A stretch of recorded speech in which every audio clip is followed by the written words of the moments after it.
Hello friends, हाल ही में Warren Buffett का एक इंडिकेटर है जिसने भारत के शेयर बाजार के बारे में थोड़ी सी चिंताएं बढ़ाई दी हैं। और वॉरेन बफेट भारत की जीडीपी ग्रोथ में रिकवरी दर्ज की जा रही थी, तो लेकिन भारत के शेयर बाजार में आई तेजी भारत की जीडीपी की रिकवरी की स्पीड से मैच नहीं कर रही है। तो कंपनियों की कमाई के नतीजे और कोरोना वायरस के तीसरे चरण की संभावनाओं के मद्देनजर भारतीय शेयर बाजार में आई बम्पर तेजी कुछ खतरनाक संकेत की तरफ इशारा कर रही है। एक्चुअली जीडीपी रिकवरी से स्टॉक की तेजी का मैच नहीं होना भारत के शेयर बाजार में के जानकारों का मानना है कि ऐसे में भारत की जीडीपी ग्रोथ की रिकवरी और शेयर बाजार की तेजी के अनुपात को देखने पर ही समझ आता है कि शेयर बाजार में जो तेजी दर्ज की जा रही है वो जीडीपी ग्रोथ और कंपनियों की कमाई के अनुमान की तुलना में बहुत ज्यादा है। इस वजह से शेयर बाजार में अब थोड़ा सी भारी गिरावट की आशंका जताई जा रही है। और अर्थव्यवस्था की सही तस्वीर क्या है, कैसे है, तो भारत के शेयरों का मूल्यांकन और उसके हिसाब से मार्केट कैपिटलाइजेशन भारत के ग्रॉस डोमेस्टिक प्रोडक्ट रेशो से मेल नहीं खा रहा है और ऐतिहासिक औसत की तुलना में ये बहुत तेजी से बढ़ रहा है।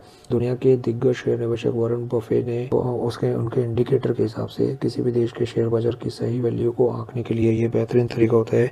और शेयर का वैल्यूएशन और ग्रॉस डोमेस्टिक प्रोडक्ट यानी जीडीपी का रेशो किसी भी देश की अर्थव्यवस्था की सही तस्वीर बयान करता है। तो भारत में वॉरेन बफे इंडिकेटर के हिसाब से जीडीपी और मार्केट का रेशो कितना है, तो ये है 104%। मोतीलाल ओसवाल सिक्योरिटीज लिमिटेड ने कहा कि भारत का ऐतिहासिक औसत 79% रहा है।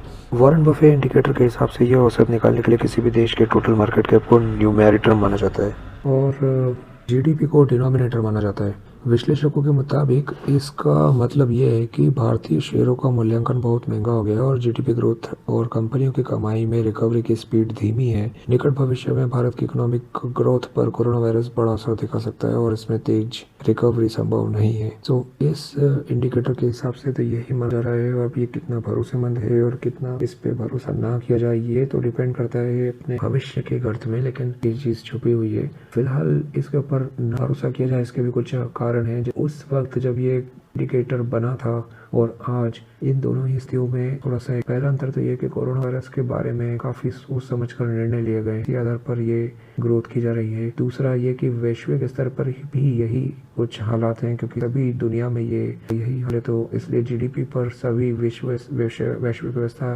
में भी जीडीपी अगर देखी जाए, वैश्विक जीडीपी, तो इसमें भी इसका कुछ खास डिफरेंस नहीं है रेशो से। और तीसरी बात यह कि जब वॉरेन बफेट ने ये रेशो बनाया, ये चीज बनाई थी तब और आज के दौर में बहुत फर्क है। जैसे कि वॉरेन बफेट के और एक और जो बहुत ही फेमस बुक है द इंटेलिजेंट इन्वेस्टर, उसके हिसाब से भी 12% का रिटर्न लॉन्ग टर्म के हिसाब से या शॉर्ट टर्म से माना जाए तो काफी अच्छा रिटर्न माना जाता था।